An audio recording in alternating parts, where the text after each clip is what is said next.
Meghan Markle is living a fairy tale, with a prince by her side and a castle of her own. Frogmore is a royal residence. It is very grand. One of the nicest things about Frogmore Cottage is that it is just a stone's throw away from the Queen's residence at Windsor Castle. After a $4 million upgrade, it's decorated for a duchess. Velvet sofas, old mirrors, multi-coloured cushions. There is a granny annex for the glamorous Granny Doria. Meghan's keen to have a space for yoga. Life as a princess may be privileged. The butlers, the chauffeurs. The cleaners, the cooks. It's all very Downton-esque. But Meghan's every move is in the public eye. Probably the most difficult part of marrying into the royal family would be the fact that there's no privacy. I think I'd find it quite difficult having people around you the whole time. So she needs her palace to be a private sanctuary. It's countryside, it's private, it's secluded. It has a wall built around the property. They can literally throw open their doors and windows, be totally free, totally private. And now baby makes 3.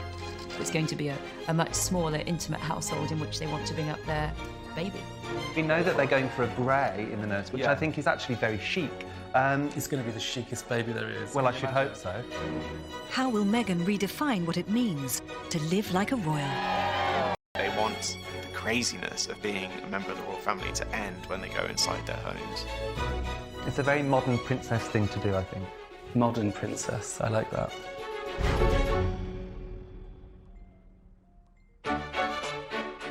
Marrying a royal has given Meghan Markle access to one of the world's most famous real estate portfolios. As the current reigning monarch, the Queen's actually one of the biggest property tycoons in the country. The Queen has a property empire worth billions. Everything from cottages, castles, palaces, all up and down the country. Windsor, Sandringham, Holyrood House, Clarence House, And the Hall. Buckingham Palace, Balmoral, Frogmore Cottage. Kensington Palace. There's a very sumptuous palace in the middle of London. With so many properties, the Queen has plenty of space to house her family. After Meghan and Harry said "I do," she needed to find them a palatial pad. It was of the 80s, and the 80s were not the most beautiful aesthetically. I imagine inside it was filled with pelmets of swags of shot silk everywhere. If you look at how Fergie dressed in the 80s, I imagine it would look like that. I'm like big puffed shoulders, like the curtains reflecting that. For sure. It was immediately labelled South York after South York, the Dallas television series. I thought it looked more like a Tesco supermarket. But Fergie and Andrew took it on the chin. They didn't care. They loved living there, and it's where they began raising their children. But the house didn't last much longer than the marriage. It was sold to a Kazakh oligarch who let it fall into disrepair and then pulled it down. The Queen gifted Kate and William use of an apartment in Kensington Palace and Anne Hall on her Sandringham estate in Norfolk. William obviously has been going to Sandringham since he was a dot, so he knows that area very well. It's relatively private. Part of William and Kate's decision to go to Norfolk was because they have this very tight-knit group of friends there. The Turnip Toffs, these would be people who've been mates with the Queen and Prince Charles, you know, multiple generations. That area of Norfolk in the summer is very happening for posh people. North Norfolk, the coastline, it's got very beautiful beaches, big houses where other sort of posh earls and friends of the royal family live, lots of big estates. It's certainly a very popular, posh British hangout. With so many homes already gifted, what was left for Meghan and Harry? The Queen found them Frogmore Cottage, a des res hidden away on the Windsor Castle estate. It makes sense to me that Harry and Meghan wanted to move to Windsor. For obvious reasons, Frogmore is very personal to them because it's where they held their wedding reception, it's where they did their engagement photographs. Harry has spent a lot of time in Windsor when he was at school at Eton. He loves Windsor. It's not too far from the City of London, so they can easily get into town, but they've got the best of both worlds. It's countryside, it's private, It's secluded, isn't it? Frogmore itself has this fantastic history. Victoria adored it. That's where she wanted Albert to be buried. And all sorts of fascinating people have lived at Frogmore Cottage, including Abdul Karim, who was Victoria's favourite Indian servant. And they used to curry together. They used to talk about India together. They had this incredibly intimate friendship. One of the nicest things about Frogmore Cottage is that it is just a stone's throw away from the Queen's residence at Windsor Castle. You're not far away from the Long Walk, and from there it's straight up to Windsor Castle itself. And I think for the Queen, having one of her favourite grandchildren nearby is quite a nice little luxury. You know, I'm sure that would have gone through her mind when she gave Frogmore Cottage to Harry and Meghan. Meghan and Harry's new home was under wraps for months, while a team of builders blitzed it inside and out. Frogmore Cottage needed huge amounts of renovation. They've reported... £3 million? Yes, £3 million worth of renovation. It was previously 5 separate staff apartments for staff working in Windsor Castle, and of course needed to be returned back into one home, and a very different home to what it used to be as well.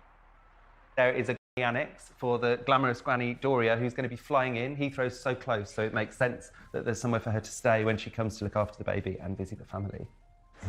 Harry and Meghan are a modern family. They want certain spaces that weren't even thought of in previous eras. Meghan's keen to have a space for yoga, and Harry wants a home gym. You know, these are things that members of the royal family didn't have in the past. Meghan has opted for a very large grand staircase in the entrance with a double set of stairs either side. You can imagine Gone with the Wind. It's quite an American move, I would say. I think so. I think the whole place is going to be a mishmash of very British and some American traditions. And this grand staircase, you can imagine, you know, the car waiting outside as she sweeps down the stairs in a ball gown off to a glamour. Meghan's in-laws, Kate and William, also took on a major renovation at their London home, Kensington Palace. It had once belonged to the Queen's sister. When Princess Margaret had apartment 1A in the late 60s, 70s, it was very luxurious. It was beautifully decorated, very bold blue colours on the walls. She had a wonderful sink in her bathroom that was pale pink, an orchid-shaped sink. I mean, I think I would have loved that more than any of them. Princess Margaret was the polar opposite to her sister. Where Elizabeth was always rather frugal and restrained, Margaret lived in a much more extravagant way. She had a much greater sense of style than her sister. Her flat at Kensington Palace was famed for rather wild parties. But the apartment was neglected after Margaret's death in 2002 and rapidly deteriorated. When William and Kate took over apartment 1A, it needed extensive work. The windows, the roof, pipework, electrics. There was asbestos, there was really bad wiring, heating that hadn't been updated. So it was a massive renovation job because it is quite a big property. For you and I doing up a home, we're going to be thinking about the bedroom, bathrooms and the kitchen, and that's about it. For William and Kate, there were 22 rooms to think about. It might be a palace, but the Cambridges were keen to lead a modern, domestic lifestyle. It was important that the kitchen would be the heart of that home. So it was the first time, actually, that apartment 1A had a proper kitchen installed that a family could use, not just a chef. It is Kate and William doing the majority of that cooking themselves. Kate came from a pretty regular family home where lunch around a kitchen table, entertaining in that way, was really important. And I think it's great that she wants to continue that tradition with her family and her children. It's a very modern princess thing to do, I think. Modern princess, I like that. There was a report that the Queen didn't quite understand why would they want another kitchen, because surely that's where the staff work. And of course that's the life that she knows.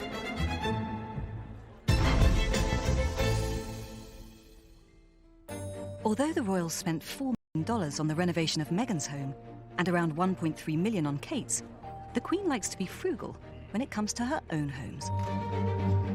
The Queen is very aware that many people in the country don't have much money, only have small houses, lots of people don't even own their own home. She's very aware of her public image, and unlike many other royals, before and since, she really hasn't renovated the palaces very greatly.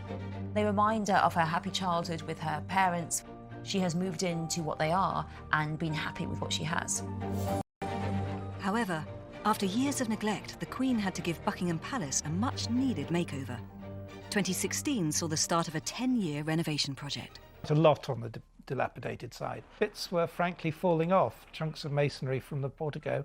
One nearly hit Princess Anne a few years ago. It's incredibly run down in the places that we, the public, don't get to see, and requires a lot of money to bring it up to any kind of livable state. Much of the palace's 100 miles of electric cable and 20 miles of heating pipework will be replaced in the $480 million refurbishment. Now, much of Buckingham Palace hasn't been touched in 50 or 60 years, so there's boilers that are leaking, there's asbestos, there's dodgy wiring, there's so much that hasn't been replaced. A major justification for the Buckingham Palace renovation was to avoid a catastrophic fire like the one which ravaged Windsor Castle in 1992. The Queen was devastated by the Windsor Castle fire. She really sees herself as a keeper of royal history. So to see it go up in flames as quickly and voraciously as it did was devastating. The firemen, they were amazing. Prince Andrew did a very good job of sort of leading a chain where they were getting all the artefacts out, the art and the priceless antiques. Her Majesty is absolutely devastated. She is present inside the castle, helping to take stuff out of the castle to work smart. The castle needed a 5-year, $50 million restoration to repair the destruction. When they were doing the renovation, they did think, now that it's a burnt-out heap, how can we make this more energy efficient moving forward? How can we make sure that we restore it to its former glory, but make sure that the wiring is correct this time round? So, yes, they were able to use it to correct some old issues and bring it up to the present day.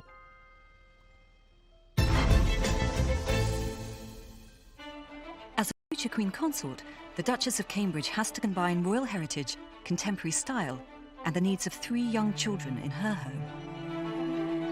Although apartment 1A is the family home, William and Kate do use it for official purposes. It's a potential palace for them when they are king and queen of the country, and apartment 1A has to adhere to strict royal traditions. Whilst it's their home, it also needs to perform those formal functions, and it's mixing that traditional with the modern vibes.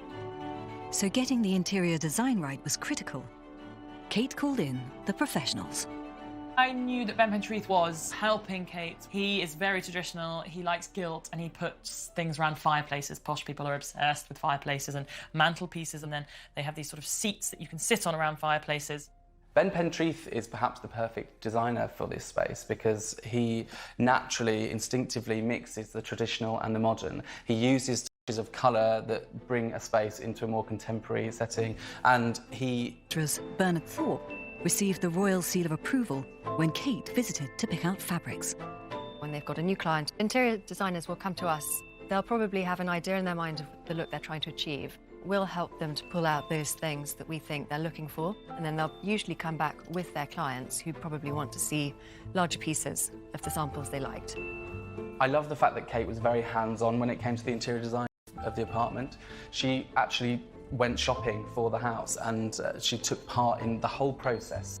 It would be very easy to sit back and have things presented to you, but it doesn't have your personality.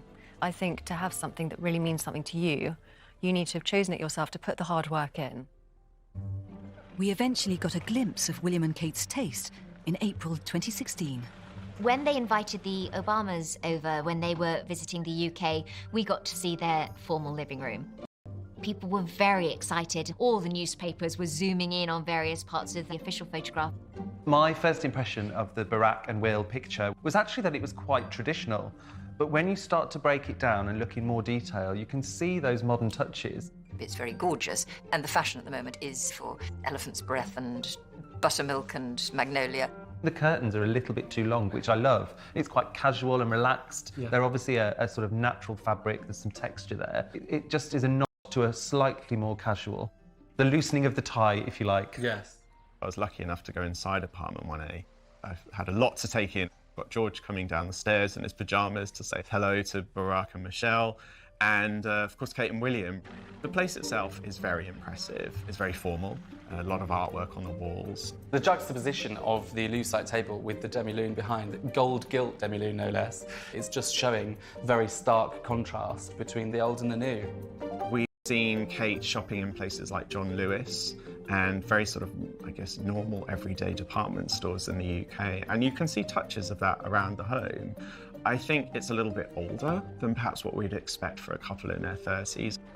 Kate and William are a relatively young couple, so I expected their apartment to reflect that a bit more, but instead we saw something which you sort of expect in Buckingham Palace, which might have been a room that had looked the same for sort of 200 years. I just thought there might have been a more relaxed vibe to it, and there wasn't. But then on the other hand, they do need to have a certain level of grandeur in these rooms. But I think there's a way of doing grandeur and not making it look quite so sort of 18th century.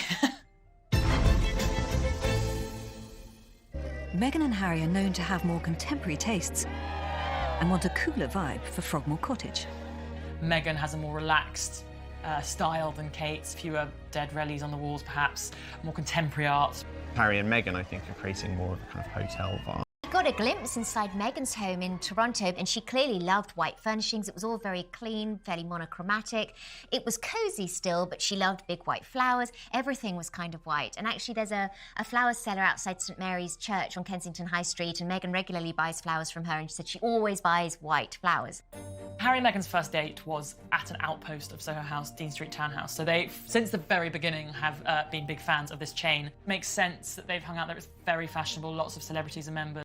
And then we know now that Vicky Charles, who was the group design director for Soho House for 20 years, has been designing Frogmore Cottage. And so it's really her vision. If you go to a Soho House, it's quite shabby chic. Velvet sofas, old mirrors, sort of multicoloured cushions, log stoves. The interiors there are all about atmosphere and creating somewhere that is really safe and comfortable and elegant. And I think we're going to see a lot of that translated into Frogmore. I think there's going to be lots of warm layers and textures, and perhaps some colour as well. And this modern style even extends to baby Sussex's nursery. We're actually using a vegan organic paint, which is scented with rosemary and eucalyptus. We know that they're going for a grey in the nursery, which I think is actually very chic. It's going to be the chicest baby there is. Well, I should hope so. For Meghan and Harry, Frogmore Cottage is an idyllic escape from Kensington Palace, where they first set up home together. The palace is in the centre of London and surrounded by onlookers. Probably the most difficult part of marrying into the royal family would be the fact that there's no privacy, or very little privacy. The governess of the Queen said when the Queen was a child, royals are only private in the womb. Kensington Palace also houses multiple generations of royals. It's essentially an upmarket housing estate full of Windsors. Margaret was there, Princess Margaret, the Duke and Duchess of Kent, the Duke and Duchess of Gloucester, Prince and Princess Michael of Kent, and now we've got a new generation, William and Kate and their 3 children, George, Charlotte and Louis. They now occupy apartment 1A. Eugenie and Jack, they live in Ivy Cottage. Harry and Meghan were living at Nottingham Cottage. It's a lovely, cosy 2-bedroom cottage. Of course, it's where Harry famously proposed to Meghan. The palace was William and Harry's childhood home. Their mother Diana moved there in 1981, along with many of her staff and their families. Father had been working in the press office for Charles and Diana. He was one of their press secretaries. It was actually very special living at Kensington Palace. I was in my late teens, and we would see William and Harry coming and going with their nanny. Diana would liken Kensington Palace to Coronation Street. I guess that's the very English version of Melrose Place. Kensington Palace is stuffed with all the royals, all living together. I can't imagine living with my in-laws in that way. It would be crammed in the same space, aren't they? It must be like mean, but there's a lot of room, but you're right on top of each other. Yeah. I think it's just, you know, when you're living in close quarters with family members, there are curtain twitchers. People are sort of watching who's coming and going. Princess Margaret, for many years, lived next door to Diana when she was on her own there. And I think, you know, Princess Margaret was very sympathetic to Diana. But I think there was also a feeling that the gardens were perhaps overlooked and there was not much privacy there. After Diana separated from Prince Charles in 1992, Kensington Palace was surrounded by press photographers, eager for a shot of the world's most famous single woman. She was constantly seen coming and going because in her era, paparazzi photographers were allowed to stand at the gates. So there was any number of photographs of her driving in and out. Diana was very good at actually dealing with that. You know, reluctantly would give them a smile and a wave and look as though that she wasn't bothered. But deep down, yes, she didn't like it. She did see it as an invasion of her privacy. If Diana happened to have a gentleman friend that she wanted to see, yes, they were smuggled in the boot of a car because that was the only way to avoid any kind of scandal, salacious gossip. It probably did feel like something of a gilded cage because she couldn't go anywhere. And that's why she had asked her brother, Charles Spencer, if she could have a bolt hole on the Spencer estate. He at first said yes, and then he reneged on that offer because he was worried that there was going to be too much press intrusion. And as a result, he and Diana had a frosty relationship. Sadly, they were never able to reconcile. Kensington Palace became the focus of the world's grief after Diana's tragic death in 1997. Harry watched what happened to his mother, and I think he's absolutely determined the same thing will not happen to Meghan. Frogmore Cottage gives them absolute privacy and discretion. They're able to raise baby Sussex in the most peaceful environment that's only open to the public 3 days a year. It has a ball built around the property, so when that public is there, they will never get to see the Sussexes. I think they're going to love their life there because they can literally throw open their doors and windows, be totally free, totally private, totally secure, and it'll be a beautiful place to raise a family. Meghan and Harry may be raising a family now, but they're also taking on more royal duties as the Queen steps back. So where do they escape to when they need a break from the day job? When you're a royal, you can't just pop to a hotel in France for your holiday. It would just be chaos. So you have to use your palaces. You have to go to Balmoral for summer, Sandringham for Christmas. Meghan was invited to spend Christmas with the royals at Sandringham before her marriage. It was King George V that said there was no better place, I'm paraphrasing, but no better place that he loved than Sandringham. King George VI, the Queen's father, felt the same way. And for someone who's now been Queen for 67 years, there's very few opportunities where you're not on duty. She has memories in those places with her own family as well, so those moments are to be cherished. The Prince of Wales bought himself a hideaway of his own just before his marriage to Diana. Highgrove is very much a Georgian country house. It's got a nice atmosphere about it. It's just got a much more family-orientated feel. It's a place he loves to spend the most amount of time. It's a place he feels most at peace. But Highgrove isn't everyone's idea of the perfect hideaway. I think Camilla finds Highgrove, it's Charles's place. It's not their place. He lived there with Diana. I guess quite a lot of her memories will be from the Diana years, when the War of the Waleses was in full flood, when the ghastly tape recordings were being published of their late-night conversations. It was a very difficult time for her and a very painful time for her. And the place she and Charles love to be together is Balmoral, up in Scotland. That is, I think, where they are at their most relaxed. Charles inherited his passion for Scotland from his mother. The Queen really loves Balmoral. It is her beloved place, and I'm not sure whether any monarch ever again will love Balmoral like the Queen. I think she just loves the family time that she's afforded there. The Queen ensures she's surrounded by family at this remote Scottish castle, inviting William, Kate, Harry and Meghan to spend summer holidays there. Only a few privileged guests from outside the family get to join them. My dad has a great story. He got to go up to Balmoral and the Queen invited him and their other guests for the weekend on a picnic. And then after the picnic, everybody clears up together. And he went to the sink and he didn't really pay attention to the person standing next to him. He just said, as one would, "I'll wash you dry." And this voice very curtly says, "No, I'll wash you dry." And it was the Queen. She's not precious. Yes, we want her to behave like the Queen when we're seeing her out in public, but I kind of love that she's like the nation's favourite granny too. And when Meghan stays at Balmoral, she'll need to be careful what she packs.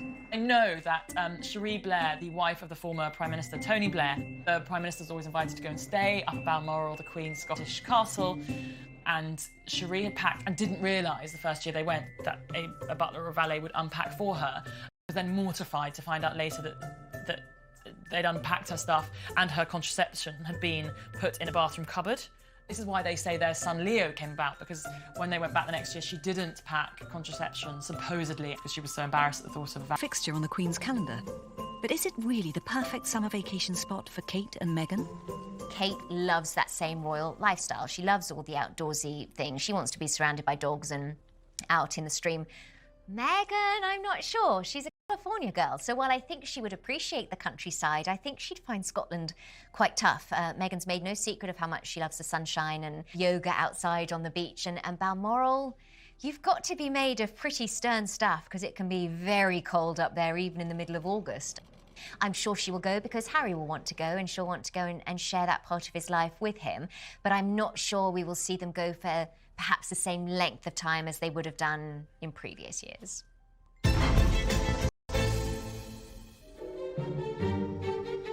Meghan and Harry will be spending a lot of time at Buckingham Palace. They have a suite of rooms there to house their support staff and provide them with a London crash pad. The palace is also the Queen's office and needs a cavalry of staff to keep the wheels rolling.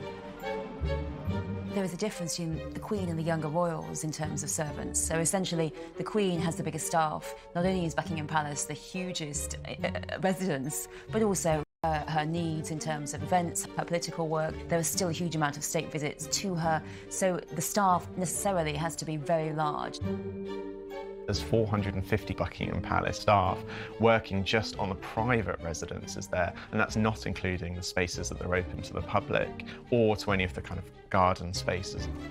It's a very busy palace, from the footmen, the private secretaries, the butlers, the chauffeurs, the cleaners, the cooks, the office staff, PR, the housemaids, the housekeeper. It's all very Downton-esque. The royals have jobs done for them that we don't. The man who winds the clocks. There's 450 clocks in Windsor and 1,000 clocks in Buckingham Palace. The clock winder at Windsor Castle, it said it took him 16 hours to wind up all the clocks there. So by the time you've done one load of clocks, you've got to start all over again. The dresser is something that seems a very unique royal job. They will organise the outfits, they will sort out everything with the dry cleaners, they will pack everything, and they will also help to dress you. The Queen's relationships with her dressers is incredible, and there's a brilliant story that one time 2 of her dressers were arguing so much that she came down to the servants' quarters to bed down because she just didn't want to interrupt, because they're both so important to her. She didn't want to interrupt and get in the middle of the fight. The Queen has her own shoebreaker in her, and why not? She has a lot of walking to do. They are custom-made shoes. The shoebreaker in her takes them and walks around Buckingham Palace until they are the perfect level of softness for the Queen to wear. Some of the traditional jobs at the palace might seem rather eccentric to a modern-day princess. For the Queen at Buckingham Palace, things are a little different. She has a piper, a bagpiper, that plays for her every morning without fail. She loves the sound of the bagpipes, and for her, that's the perfect way to start the day. The royal footmen have the key job of looking after the royal corgis, and sometimes they are a bit resentful that they don't get to serve the actual royals, because the corgis have a lot of needs. Fresh chicken, fresh meat, cooked for them freshly, put in their bowls. Their bowls and their baskets are off the ground so they don't get drafts. And some footmen in the past have been a little bit frustrated by this.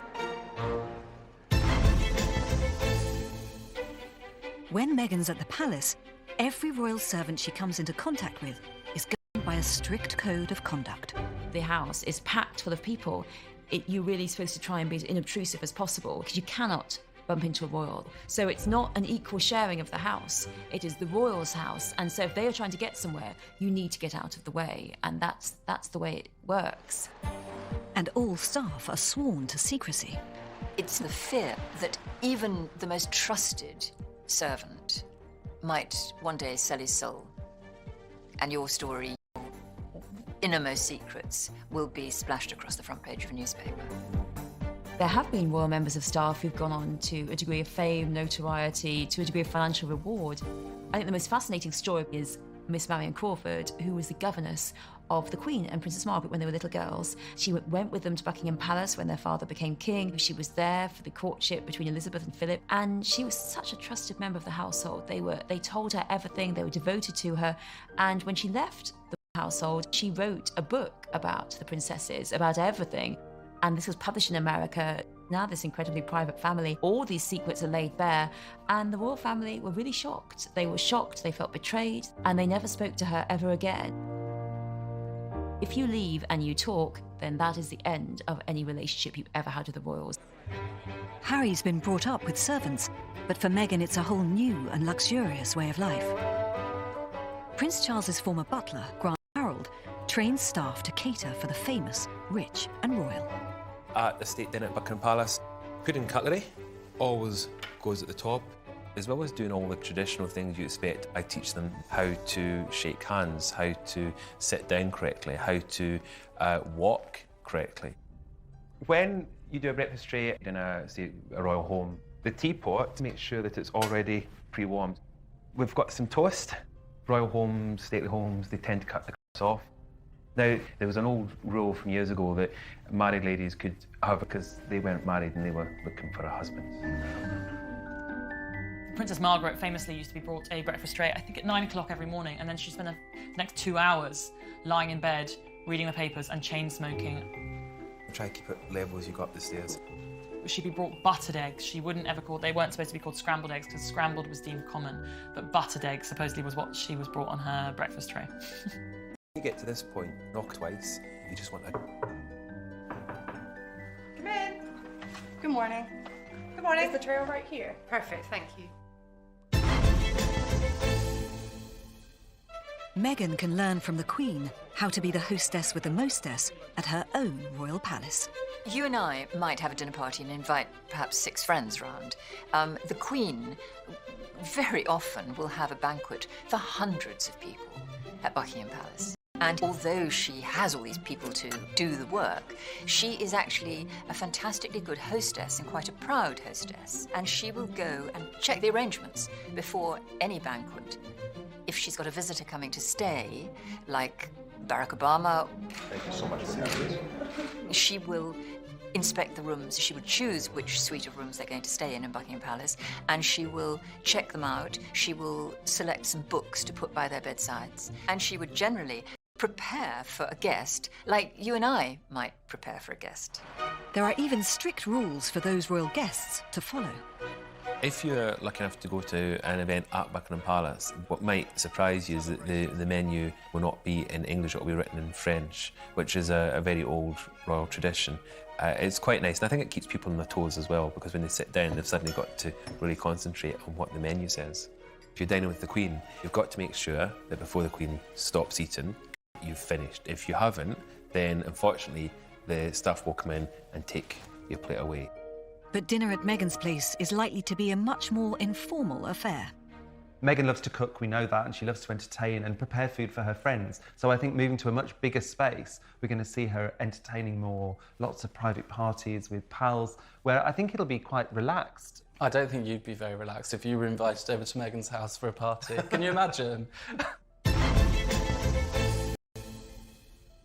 Meghan and Harry's more relaxed attitude to protocol means they won't surround themselves with servants. There has been an attempt from the Duke and Duchess of Cambridge to have fewer staff around them. And I think that the trend of the younger royals having a smaller staff is going to be even more intensified with Harry and Meghan setting up home in Frogmore Cottage. I can't think that Meghan and Harry will ever want a huge number of staff, but I do think that they will need somebody who will manage whether Harry and Meghan would go the whole hog and have valets and footmen. Harry, I think, finds his father's lifestyle probably a bit over the top. He is of a much younger generation, obviously, and he's had a lot of friends, and he's been to their houses. He was in the army. He is probably more comfortable with the frugality than the huge staffing levels and luxury. At the last count, Prince Charles had 118 staff, which means he never has to do his own chores. A 2003 documentary shows Harry cleaning his own boots, something his dad can't get his head around. What? Yes, I'm not just doing it for them. I'm not just doing it for them. I always do it. I always clean them. I played yesterday, I didn't have a chance. If someone else to do it for you. Huh. Prince Charles famously had valets who did quite a lot for him. They put toothpaste on his toothbrush. Sometimes if you have that level of assistance, it can seem that you're divorced from reality to a degree. There have been a lot of stories about Charles.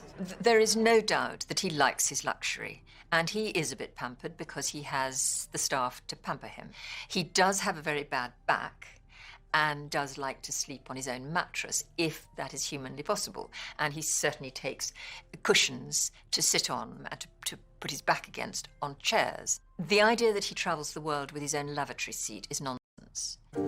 The first royal moderniser was William and Harry's mother, the Princess of Wales. Diana was revolutionary. Diana wanted a completely different approach to how royalty dealt with staff. Before her marriage in 1981, she had spent some limited time at Buckingham Palace and was befriended by one of the Queen's stewards, who was incredibly helpful to Diana at a difficult time. You know, here you have an 18, 19-year-old And she thought, well, look, you know, maybe that's how I should sort of treat my staff. The protocol, before I even went to the Kensington Palace, you always referred to them in first thing in the morning, Your Royal Highness. Almost from day one when Diana came out of the door and I said, oh, bow my head, good morning, Your Royal Highness. She said, oh, you can stop all that crap, Ken, you know. You know, she effectively was running the house by speaking to the chefs, you know, speaking to the housekeepers, going to see the chauffeurs, letting them know what her word was, which was a complete change in how royalty dealt with their staff. Diana loved to be down in the kitchens, and Harry and William used to go into the kitchen and ask for treats and snacks. I remember hearing from a former palace aide that the chef that they had at Kensington Palace used to get frustrated sometimes because Diana would just take it upon herself to go up in the kitchen and make the boys a pudding or, you know, bowls of ice cream, and that was his job. But she just really enjoyed this closeness to staff, which was complete, almost an anathema. The prince, who found that her relationship with staff was probably too close for comfort. And Diana's sons clearly want more relaxed households. We obviously see William as well not wanting to perhaps have the closeness of a valet that his father did. We really need to look at the Cambridges and see how small their staff are to see how that's kind of inspired the way they bring up their children. A discreet advertisement in the Lady magazine in 2015, seeking a housekeeper, may have been placed on behalf of the Cambridge family. What was interesting was that they wanted one person. They're trying to keep it as minimally staffed as possible because I think they don't want the children growing up. They're already growing up with a very privileged life, so I think William and Kate want to keep them grounded so that they understand that privilege, but that they don't take advantage of that privilege. That's very important. And it'll be no different for Harry and Meghan. It's going to be a much smaller, intimate household in which they want to bring up their baby. Will they have a housekeeper? Possibly. It ends there because for them, they want the craziness of being a member of the royal family to end when they go inside their homes.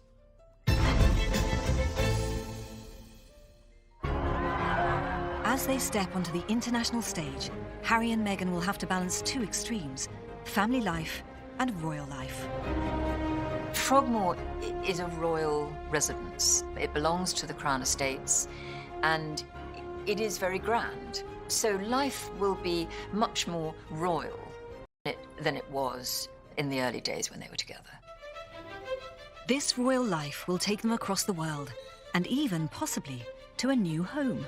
Perhaps they might think about an overseas property, the Hamptons maybe. I can see Harry rocking some swim shorts in the Hamptons. Bit of Ralph Lauren over the shoulders. Yeah. I think Meghan's going to want somewhere by the sea, perhaps in California, in Malibu, somewhere where the days are long and the weather is hot. I could even imagine them taking a small apartment in New York. That would feel Meghan. I'd like that. That would be quite nice, wouldn't it? And they'll redefine how the royal family works and lives.